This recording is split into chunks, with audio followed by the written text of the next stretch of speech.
1 Corintios capítulo 9, versículo 16, dice así: pues si anuncio el evangelio, no tengo por qué gloriarme, porque me es impuesta necesidad, y con signos de admiración, ay de mí si no anunciare el evangelio. Diga esa última parte conmigo: ay de mí si no anunciare el evangelio.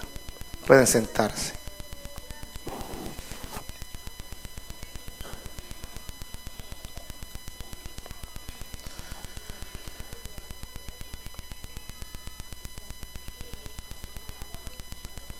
El gran predicador del siglo XIX,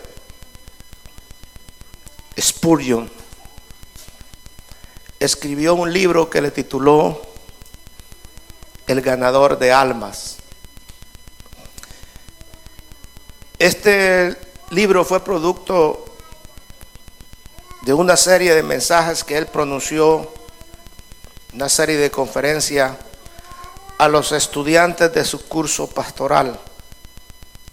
Se estaban graduando del Instituto Bíblico y estaban siendo preparados para ir al ministerio. Y les dio una serie de conferencias a los estudiantes graduandos, indicándoles que el ganar almas es la ocupación principal del ministro cristiano. Y por cierto, dijo, debiera ser la de todo verdadero creyente. Esta serie de conferencias ocupan los primeros 6 capítulos de este libro, y luego le siguen 4 discursos ofrecidos a los maestros de escuela dominical, a los predicadores al aire libre y a amigos que asistían a las reuniones de oración los lunes por la noche en el Tabernáculo Metropolitano. Así se llamaba la iglesia a la que Spurgeon era pastor. Finalmente, los últimos 5 capítulos consisten en una serie de sermones en lo que Spurgeon recomienda encarecidamente a todos los creyentes, a toda la iglesia que han creído en el Señor Jesucristo, la obra de ganar almas.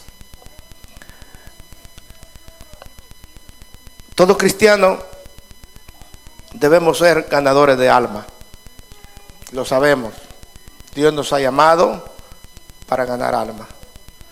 A los apóstoles, cuando los llamó, les dijo: vengan en pos de mí y yo les haré pescadores de hombres. Y la gran comisión fue: vayan por todo el mundo y prediquen el evangelio. Pero ahora vamos a hablar de la persona, el ganador de almas. En primer lugar, el ganador de almas debe de ser convertido. En Hechos capítulo 8, versículo 5 dicen que Dios llamó a un hombre que se llamaba Felipe. Y cuando Felipe fue convertido al Señor, sintió la necesidad de ir a predicar la palabra de Dios. Y Dios le dio una ayudadita a Felipe. Digo que Dios le dio una ayudadita porque Dios permitió que la iglesia en Jerusalén, que estaba cómoda, podríamos decir, allí en Jerusalén, fue sacudida por una persecución. Las autoridades comenzaron a perseguir a la iglesia y la iglesia fue esparcida por todos lados, salieron huyendo. Solo los discípulos se quedaron, los apóstoles, en Jerusalén, pero de ahí todos los miembros fueron esparcidos y uno de ellos fue Felipe. Él se fue para Samaria, pero ahí comenzó a predicar el evangelio del Señor. Allí llevó el mensaje. La Biblia dice que cada uno, donde quiera que llegaba, llevaba el mensaje del evangelio, y esa sacudidita a la iglesia sirvió para que el evangelio se esparciera. Entonces, el hombre o la mujer a quien Dios confía esta maravillosa labor de ganar almas debe ser convertido primero, debe de haber experimentado ese hermoso de haber experimentado la salvación. No meramente tiene que ser un cristiano, una criatura, una persona influenciada por la religión o alguien simpatizante a la creencia del Evangelio, sino que tiene que ser una persona nacida de nuevo, transformada.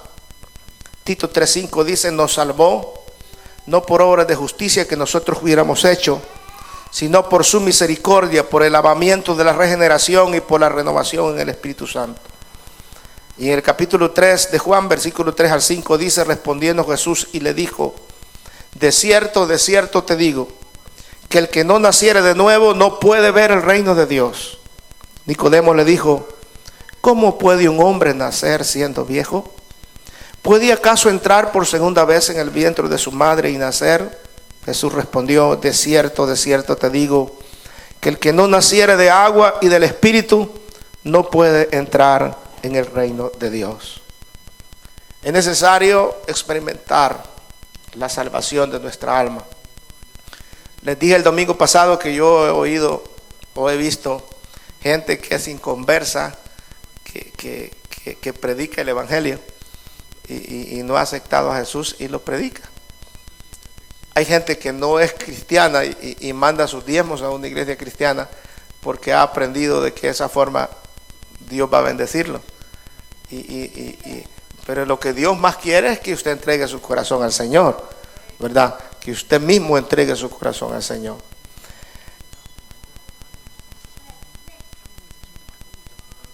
De manera que tenemos que haber experimentado esa relación. No hay algo tan bonito como experimentar la relación de una persona con Dios. Que el Señor llegue y haga una transformación en el corazón humano.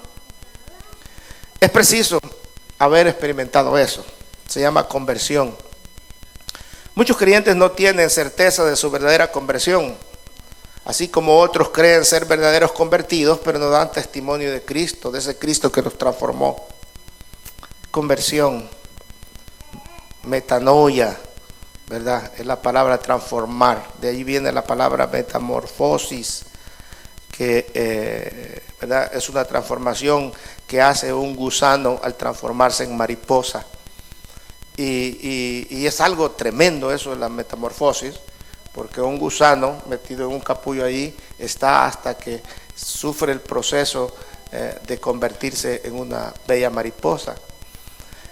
Eso es lo que Dios hace con el ser humano, una conversión, una metanoia, una metamorfosis, lo transforma. Y entonces, cuando uno es transformado, se convierte en un hijo de Dios y siente la necesidad de anunciar lo que le ha pasado a uno. Pues uno no puede estar callado de no decir lo que Dios ha hecho en uno. Una vez llevaron a Pedro y Juan presos, ¿verdad? Porque habían sanado ahí a un cojo. Dios lo había sanado por medio de ellos en Jerusalén. Los llevaron presos y les prohibieron predicar a Jesús. Entonces ellos dijeron: hombre, pero lo que ustedes nos están pidiendo está algo difícil para nosotros, porque no podemos dejar de decir lo que hemos visto y oído. Y es más, no podemos dejar de decir lo que Cristo ha hecho en nosotros, en nuestros corazones. Es imposible. Y la Biblia dice que salieron de ahí y siguieron predicando el Evangelio. Alabado sea el nombre del Señor. Es preciso poseer ese gozo de esa conversión. Todas las personas realmente regeneradas saben por experiencia que existe algo hermoso, una alegría espiritual ligada a la conversión. Uno ya no es la misma persona después de que se convierte. Hay un sentimiento diferente. Un sentimiento diferente en el corazón de uno. Hay un gozo inexplicable. Y esa alegría es una fuerza divina que nos induce a predicar el Evangelio en la tierra, a donde quiera que vayamos. Me perdonan porque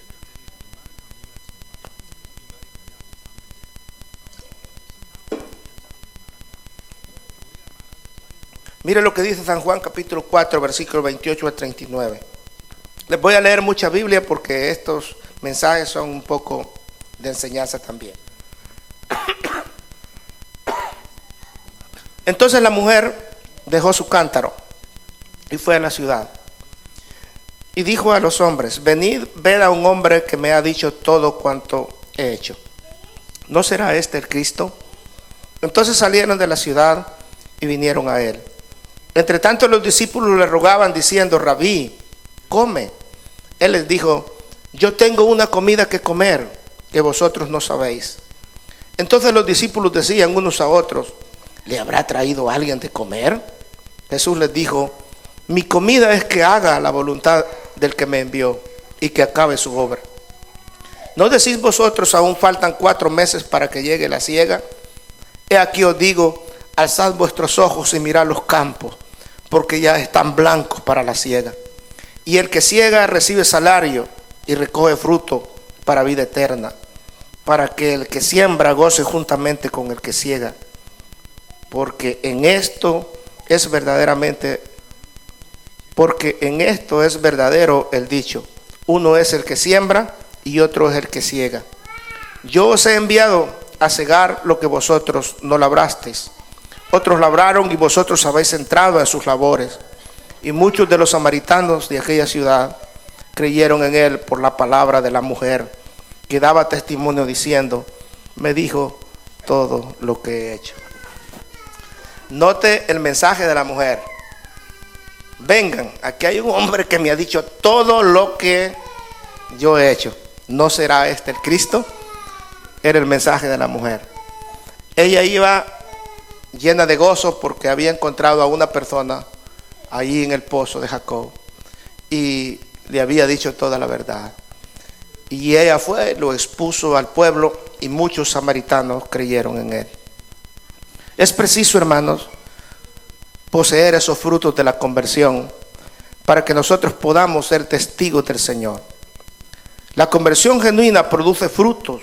Estos son vida abundante, es capacidad para luchar, nos da perseverancia, nos da fe inquebrantable. Oiga esto claramente, porque la conversión no solamente es que Cristo perdona nuestros pecados, no es que nosotros solo nos arrepentimos, Él perdona nuestros pecados, sino que Él pone la vida de Dios en nosotros para efectuar en nosotros una regeneración.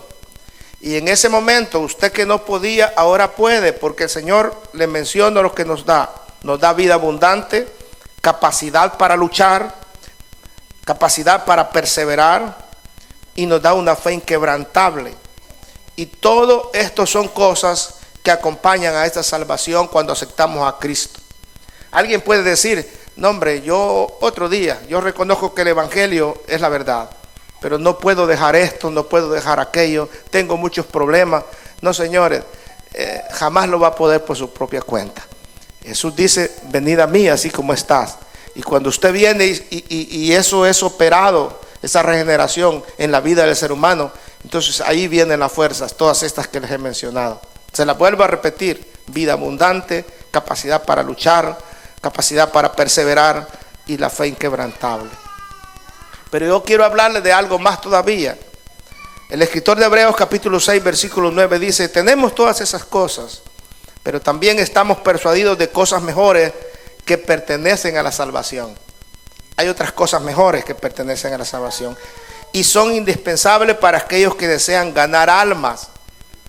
Hermanos, o sea, el ser ganadores de almas, también el Señor nos da con su Espíritu Santo. Cuando nos da su Espíritu Santo, esa unción para ganar almas. Por ejemplo, Felipe al descender a Samaria estaba siendo víctima de persecución, como les dije, y los fieles fueron dispersos, mas seguían predicando a Cristo. Y entonces Felipe descubrió que además de todas esas cosas que le mencioné, él tenía que hacer algo más: convertirse en un portador, en un mensajero del Evangelio, en un embajador de Cristo, que el Espíritu Santo lo iba a guiar para hacer este trabajo. Entonces, todos nosotros como hijos de Dios que hemos experimentado esa transformación en nosotros y que hemos recibido el Espíritu de Dios, debemos de ser predicadores de Cristo, anunciar a Cristo. No anunciamos religión, no anunciamos denominación, no anunciamos a persona alguna, anunciamos a Cristo, el Hijo de Dios. Él es el único que salva, Jesucristo, el Hijo de Dios. ¿Por qué lo anunciamos a Él? Porque solamente Cristo puede salvar, nadie más. Y en ningún otro hay salvación, porque no hay otro nombre bajo el cielo dado a los hombres en quien podamos ser salvos. Hechos capítulo 4, versículo 12. Él es el único camino, dice Juan 14, 6. Yo soy el camino, dice el Señor. Él es el perfecto libertador, Juan 8, 36. Así que si el Hijo os libertare, seréis verdaderamente libres. Y Él es la única puerta, Juan 10, 9. Yo soy la puerta y el que por mí entrare será salvo, y entrará y saldrá y hallará pastos. Jesús es el todo. Él es el único que necesitamos para ser salvos. A Él es que necesitamos anunciar. Él es el Rey de Reyes y Señor de Señores. Él es nuestro Dios. A Él sea la gloria por los siglos de los siglos. Y hay algo lindo que debemos de estar seguros, que Cristo acompaña y confirma su palabra a los que predican su nombre. Si hay alguien que no deja solo el Señor, es a ese y a esa cristiana que anda predicando el Evangelio. Jesús no lo deja solo. Marcos 16, 20. Y ellos saliendo predicaron en todas partes, pero el Señor les ayudaba. ¿Cómo les ayudaba el Señor? Confirmando la palabra. ¿Cómo la confirmaba? Dice, con señales que le seguían. Marcos 16, 20. Cada vez que Felipe iba a predicar, por ejemplo, Cristo confirmaba esa predicación con señales. Él no podía hacer milagros, Él no podía hacer sanidades, pero sucedían cosas mientras Él predicaba. Anunciaba la palabra y milagros sucedían, porque Jesús iba, según este versículo, iba con Él confirmando la palabra con señales. Ahora, ¿por qué anunciamos a Cristo? Porque Cristo es la cabeza de la iglesia. Efesios 1, 22. Y sometió todas las cosas bajo sus pies y lo dio por cabeza sobre todas las cosas a la iglesia, dice claramente. El tema del ganador de almas no es la iglesia como cuerpo, sino la cabeza, que es Cristo. Usted no va anunciando la iglesia, del nombre de la iglesia, usted va anunciando a Jesucristo, el Hijo de Dios, el cual murió por nosotros. Aleluya. Hay otra cosa que tenemos de bendición, los ganadores de almas, los que vamos anunciando. Es que nosotros sabemos que Cristo volverá. Eso pues lo sabemos. Juan 14, 18 dice, no os dejaré huérfanos, vendré a vosotros. Ahora, debemos de predicar de aquel que va a volver. Y hay algo que usted debe tomar en cuenta, hermanos míos. Ninguna religión en el mundo posee este mensaje.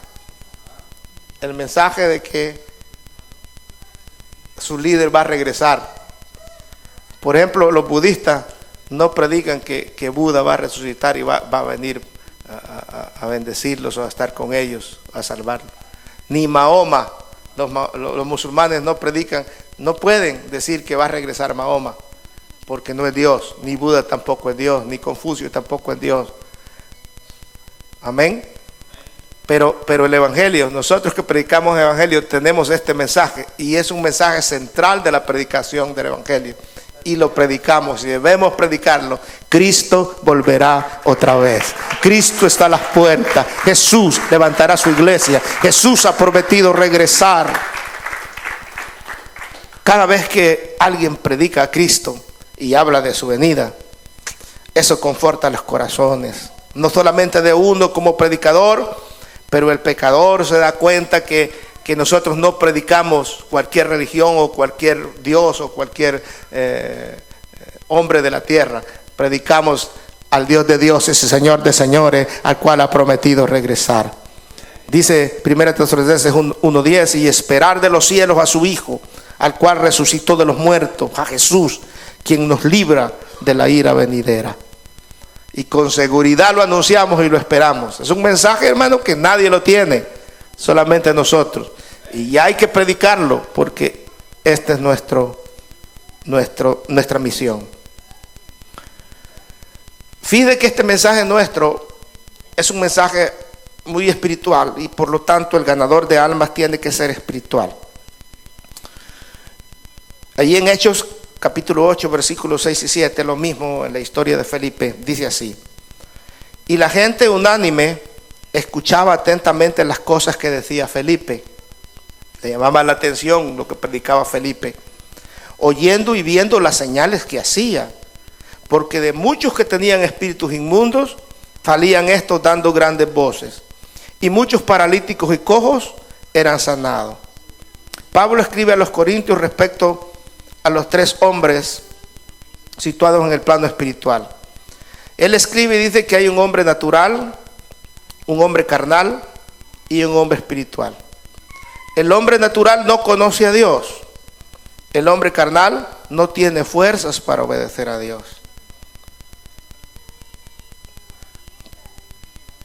En otras palabras le explico esto: el hombre natural es el mundano que está muerto en delitos de pecado. El hombre carnal es aquel que ha conocido a Dios, pero que no hace la voluntad de Dios. Y que aunque está dentro de la iglesia, no vive como cristiano. Ese es el hombre carnal. Pero hay un hombre espiritual. El hombre espiritual es el que anda conforme a la voluntad de Dios. En 1 Corintios 2, 14 y 15 dice: pero el hombre natural no percibe las cosas que son del Espíritu de Dios, porque para él son locura y no las puede entender, porque se han de discernir espiritualmente. En cambio, el espiritual juzga todas las cosas, pero él no es juzgado de nadie. Este último es el ganador de almas que Dios anda buscando. El hombre y la mujer espiritual, que ve las cosas espiritualmente, que va a ganar almas creyendo que Dios va a obrar en lo que hable, que predica, que habla, que anuncia, creyendo que ese mensaje lleva poder y que esa palabra no regresará vacía.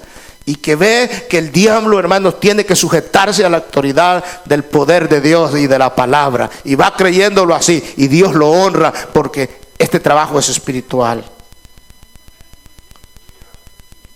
En la medida que el hombre espiritual anda con Dios, Dios lo va induciendo a ganar más almas a su reino. Y Dios lo va usando más. Y Dios lo va usando más. Y Dios lo va usando más.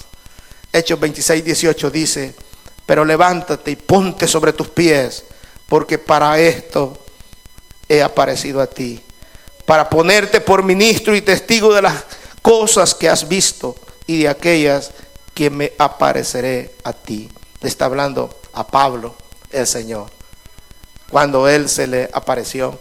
Y Pablo está dando el testimonio de lo que Dios le dijo: levántate porque yo te he escogido para esto, para que prediques lo que has visto, lo que yo he hecho en ti, y muchas cosas que te voy a revelar, tienes que anunciarlas. Aleluya. Y Pablo se convirtió en eso, en un ganador de almas. ¿Qué significa ser espiritual? El hombre espiritual es lleno del Espíritu Santo. La mujer espiritual es una mujer llena del Espíritu Santo. Espiritualidad no es bulla, no es sensacionalismo, no es espectáculo. El Espíritu de Dios tiene más interés que cualquier persona en la salvación de las almas. Él quiere usarnos para ser un instrumento de Él para salvación de las almas. Por eso todo creyente lleno del Espíritu Santo es un ardoroso predicador del Evangelio y valiente ganador de almas.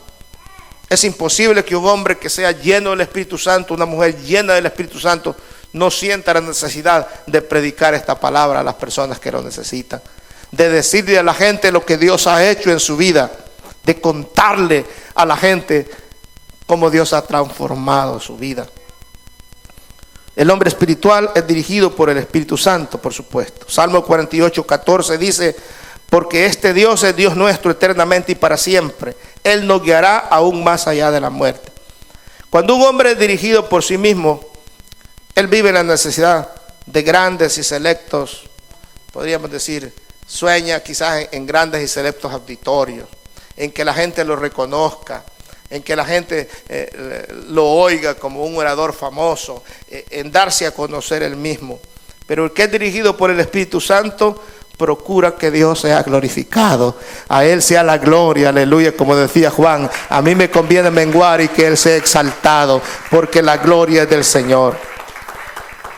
No anda buscando lujosos hoteles ni ser atendido tan amablemente. Lo que anda buscando es que la gente reconozca el mensaje del Evangelio. El más famoso sermón de Jesús fue dirigido a una sola persona. En el caso de Nicodemo, por ejemplo, San Juan capítulo 3, una de las entrevistas más hermosas de la Biblia fue efectuado a una sola persona, a Nicodemo, estando por la noche ellos solos. Fue uno de los mensajes más lindos del Señor dado a una persona, y nosotros creemos que Nicodemo fue convertido por ese mensaje del Señor dado aquel día. Pero también el precioso mensaje que le dio bajo un fuerte sol abrasador en la cercanía de un pozo a la mujer samaritana, a una sola mujer. El Señor le dio un mensaje tremendo a aquella mujer samaritana, profundo y tremendo, que logró muchas conversiones. Entonces, no estemos esperando púlpito solamente. Amén.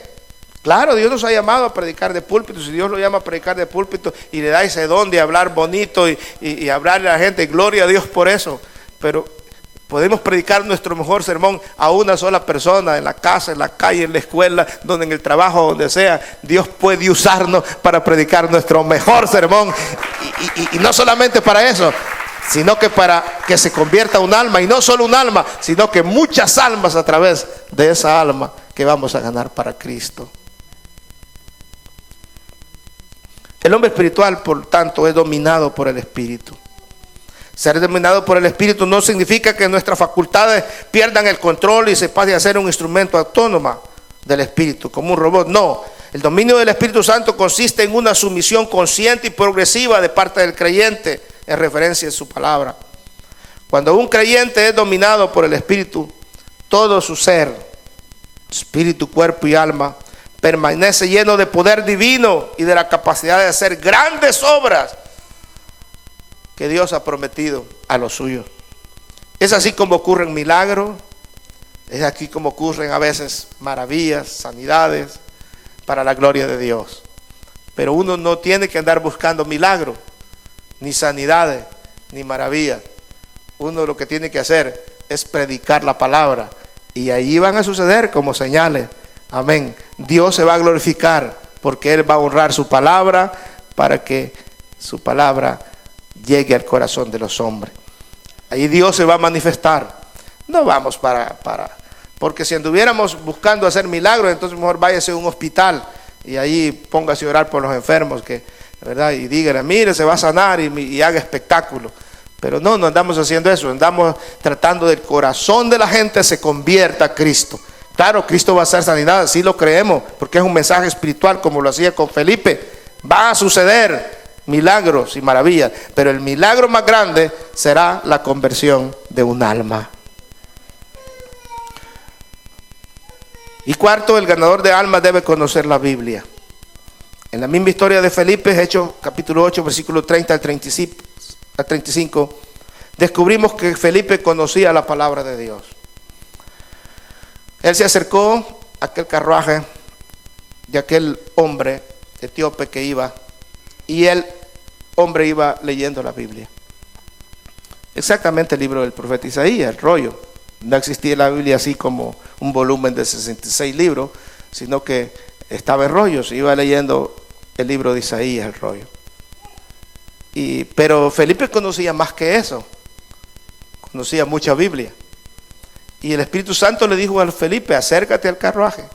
Y él se acercó y se dio cuenta que aquel hombre iba leyendo Isaías 53. Y la pregunta de Felipe fue, ¿entiendes lo que lees? Fue la pregunta, para introducirse a dar el mensaje. Y aquel hombre le contestó, ¿y cómo puedo entenderlo si no hay nadie que me lo explique? Y lo que leía fue, mas él herido fue por nuestras rebeliones, molido por nuestros pecados. El castigo de nuestra paz fue sobre él, y por su llaga fuimos nosotros curados. Y le pregunta, ¿este hombre está hablando de él o de algún otro? Y Felipe comienza, dice la Biblia, a explicarle las escrituras desde el principio. O sea, conocía las escrituras Felipe. Sí, y allí en el carruaje no dice cuántas horas fueron juntos, pero allí en el carruaje le fue explicando, hasta del bautismo en agua le habló. Fíjense ustedes, les digo esto porque iban pasando por cierto lugar y había cierta agua y el hombre pregunta, pero aquí hay agua, ¿qué impide que yo sea bautizado? Entonces ya le había hablado del bautismo Felipe.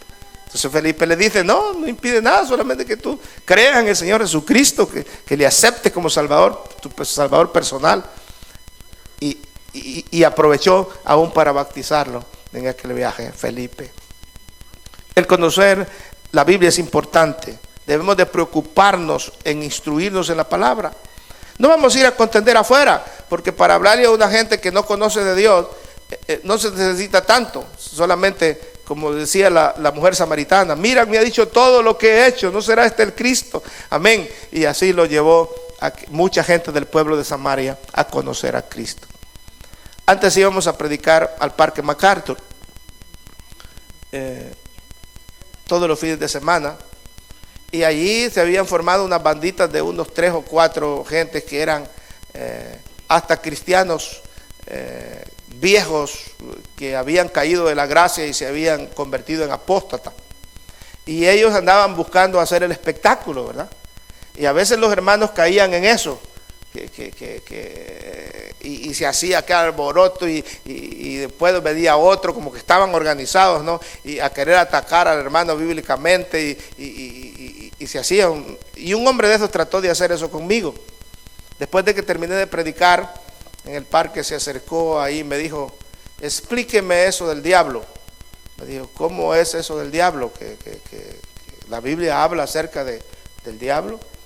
Y yo le comencé a citar Isaías 14 y Ezequiel, donde dice de que estuviste en el Edén y de allá fuiste destronado, lo que la Biblia decía. Y me dijo, pero ahí no está hablando del diablo, ahí está hablando del rey de Tiro y del rey de Babilonia. Me dijo, eso es un error lo que ustedes están anunciando. Y entonces yo le dije, mire, yo le estoy contestando a ti porque yo pensé que usted me estaba haciendo una pregunta porque no sabía, pero ya me doy cuenta que usted sabe. Ahora, le voy a decir una cosa. Le dije, le voy a hablar a su conciencia, no a su corazón. ¿Usted ha estudiado hermenéutica? No, me dijo. ¿Usted ha oído de la ley de doble referencia? No. Entonces, si no la sabe, no lo diga, ¿verdad? Porque yo soy pastor y si quiere hablar de teología, yo lo invito a la oficina de mi iglesia y ya hablamos de teología, ¿verdad? ¿Por qué nosotros tomamos esos capítulos? Claro que está hablando directamente el rey de Tiro y el rey de Babilonia, pero hay una ley hermenéutica de doble referencia que se deben de interpretar de esa forma. Pero me gusta algo de usted, y es que usted sabe bastante de la Biblia. Y le pregunté, ¿por qué usted, le voy a hablar a su corazón, no le voy a hablar teología, le voy a hablar al corazón, ¿por qué usted, conociendo la palabra, está desperdiciando su tiempo? En lugar de andar aquí haciendo esas revoluciones así, ¿por qué no sirve al Señor? ¿A qué iglesia se congrega? Y me dijo, a ninguna. ¿Y por qué? No, porque estuve en una iglesia y me dañaron y que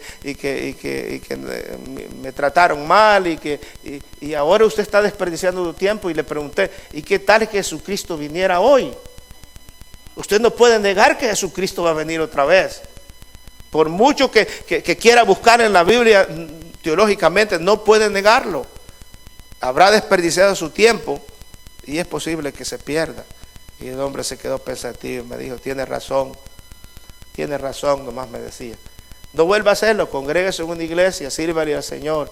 Y si quiere visitarme, vaya, yo lo invito. Y hablamos de teología en mi oficina, Dios quiere restaurarlo.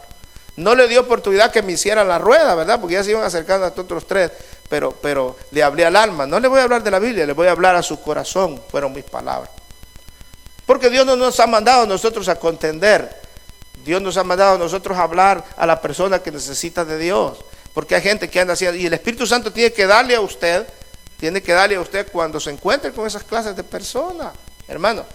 Porque si usted es un hombre y una mujer espiritual, el Espíritu Santo va a ir con usted y Él mismo va a abrir las puertas Yo le aseguro que si usted le abre su corazón al Espíritu Santo para convertirse en un ganador, una ganadora de almas, Dios mismo va a poner a las personas adecuadas que Él ya tiene la mirada para salvarlos, es más, y que nomás lo va a usar a usted como un instrumento para traer a esas almas. Alabado sea el nombre del Señor, a Él sea la gloria para siempre. Pero usted tiene que conocer la Biblia, ¿verdad? Tiene que conocerla, el ganador de alma, tiene que procurar tener algún conocimiento básico de la palabra de Dios. Y sobre todo, guardar esa ley de la palabra, guardar esa palabra nosotros también. Y que meditemos en ella y decir como David en el Salmo 119, 72, mejor me es la ley de tu boca que millares de oro y de plata. Anhelarla de esa forma, la palabra de Dios. Y número 5, el ganador de almas debe de ser obediente. Felipe aquí es el Espíritu Santo el que lo lleva con este hombre, ¿verdad? Cuando leemos los versos de Hechos capítulo 8 y la historia de Pablo también en Hechos 26, leemos que los voceros mencionados ahí, el Espíritu Santo les ordena y ellos obedecen con todo su corazón a la voz del Espíritu. Y en esa obediencia está el llamado. Romanos 1:5 dice, y por quien recibimos la gracia y el apostolado para la obediencia a la fe en todas las naciones por amor de su nombre. Quien desea ganar almas debe entrar por el camino de la obediencia. ¿A quién debemos obedecer? A la palabra de Dios. Primero dijo, vayan y prediquen, enseñen en Mateo 28:19. También a la revelación del Espíritu Santo. Muchas veces Dios habla con nosotros de una manera especial. Dios pone en nuestro corazón hablarle a la persona. A Pablo, por ejemplo, Dios le habló de una manera, de una revelación tremenda. Él mismo se le apareció y lo llamó para ser un predicador del Evangelio. A Felipe, del cual estamos hablando como reverencia, Felipe le obedeció. Primero el Espíritu lo mandó a Samaria, ahí predicó. Después lo mandó a Gaza, ahí predicó. Después lo mandó a Azoto y ahí predicó. El hombre fue obediente y Dios lo bendijo. Amén. Dios lo bendijo. Eso es ser obediente a la palabra de Dios. Y número 6, el ganador de almas debe poseer visión. En los textos de la mujer samaritana de la historia de Juan 4:35, leímos estas palabras en los textos que yo les cité. ¿No decís vosotros, aún faltan 4 meses para que llegue la siega? He aquí os digo, alzad vosotros vuestros ojos y mirad los campos, porque ya están blancos para la siega. ¿Qué estaban haciendo los discípulos? Viendo con los ojos naturales. Faltan 4 meses para que llegue la siega. Y Jesús le dice, no, ustedes tienen que tener visión espiritual. Ver lo que está pasando, más allá de lo natural. Los campos. Alcen sus ojos espirituales y vean que los campos están listos para la siega. No faltan 4 meses, ya están listos. La visión espiritual es un supremo secreto en la vida del que desea traer almas para Cristo. Jesús ordenó a sus discípulos que levantaran sus ojos, se refería a sus ojos espirituales, para que vieran que esa multitud estaba lista para la siega, pero que andaban como ovejas sin pastor. Entonces Dios los manda y les dice, rogad al dueño de la mies, de la vid, que envíe obreros, porque ya los campos están blancos. Hay mucha gente que necesita de Dios, hermano. Y si nosotros no hacemos el trabajo, mira, hay gente que otras religiones lo van a hacer, ¿sí? Que ni creen en el Espíritu Santo como los testigos de Jehová, en el Espíritu Santo en la manifestación, y ellos andan haciendo el trabajo y la gente les cree porque tienen necesidad, hambre de Dios. Hay mucha gente que hasta Walter Mercado los tenía alocados. Imagínense ustedes, seguidores tenía tanto Walter Mercado, que nosotros sabemos que no son cosas de Dios. Imagínense si les llevamos el mensaje del Evangelio. Aleluya. Es cierto que muchos lo van a rechazar, pero yo tengo una promesa que esta palabra no regresará vacía. Aún aquel que rechace y lo trate mal, tarde o temprano esa palabra le va a estar pegando en el corazón allá cuando usted en la dificultad, en el problema, o en la cama acostado en el sueño, allí va a estar pecando, porque la Biblia dice que la palabra de Dios no regresará vacía. Termino diciéndoles que el mandato del Señor ha sido que prediquemos en todos lados. Jerusalén, por ejemplo, es nuestra casa, nuestros vecinos, nuestros familiares. Tenemos que anunciar la palabra del Señor. Luego viene Samaria, que son la gente que está perdida ahí. Samaria es tipo del mundo, ¿verdad? Judea, del estado, podríamos decir, las ciudades alrededor donde vivimos, y lo último de la tierra, pues ya sabemos, son misiones especiales. Pero no esperemos que Dios nos llame a una misión especial para ir al África, por ejemplo, porque para ir allá es un poco más complicado. Por ejemplo, si usted pide ir al África, tendría que aprender un idioma de ellos para irles a predicar en el idioma. Y han habido misioneros que Dios ha usado, que han ido a tribus que hablan dialectos desconocidos a Sudamérica, y ellos se han dedicado a aprender primero el dialecto de la tribu con tal de ir a evangelizar. O sea, es un trabajo más duro todavía. Imagínense que nosotros no podemos ni aprender inglés y queremos ir al África.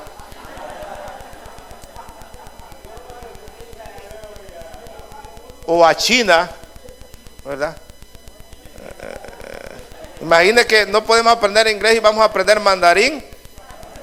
Así es uno de los idiomas de China, el mandarín. ¿Cuál es el otro que habla? El cantonés, mandarín o cantonés. Le pregunto a Lionel porque él acaba de ir a la China, ¿verdad? Fue antes del virus, ¿verdad? No le tengan miedo, fue mucho antes.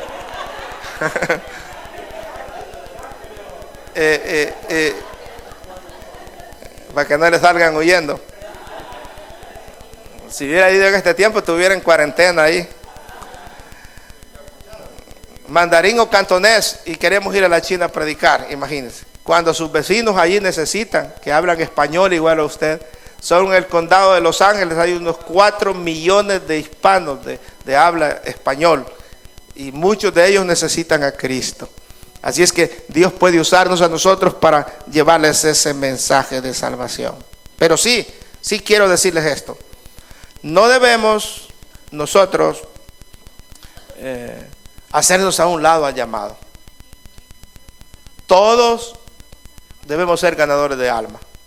Hacernos a un lado sería convertirnos como en el hombre carnal, la mujer carnal, que está dentro de la iglesia pero que no se mete al trabajo espiritual que Dios lo ha llamado.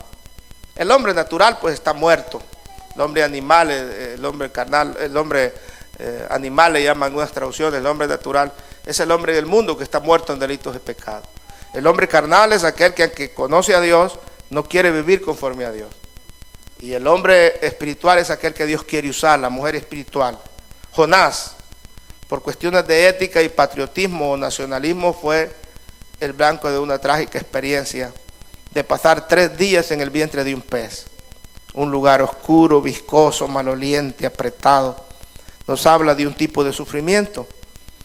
Nosotros que hemos conocido a Dios, entre más nos tratemos de alejar de Dios, de no hacer la voluntad de Dios, en lugar de gozar, vamos a sufrir, ¿verdad? Porque no vamos a estar en el lugar que Dios nos quiere tener como hijos de Dios. Sin embargo, haciendo el trabajo de Dios nos vamos a deleitar, nos vamos a gozar, vamos a vivir felices, vamos a vivir en otra dimensión linda, en una dimensión espiritual. Si tratamos de alejarnos conociendo a Dios, en lugar de gozarnos, vamos a vivir una vida de no ser muy felices.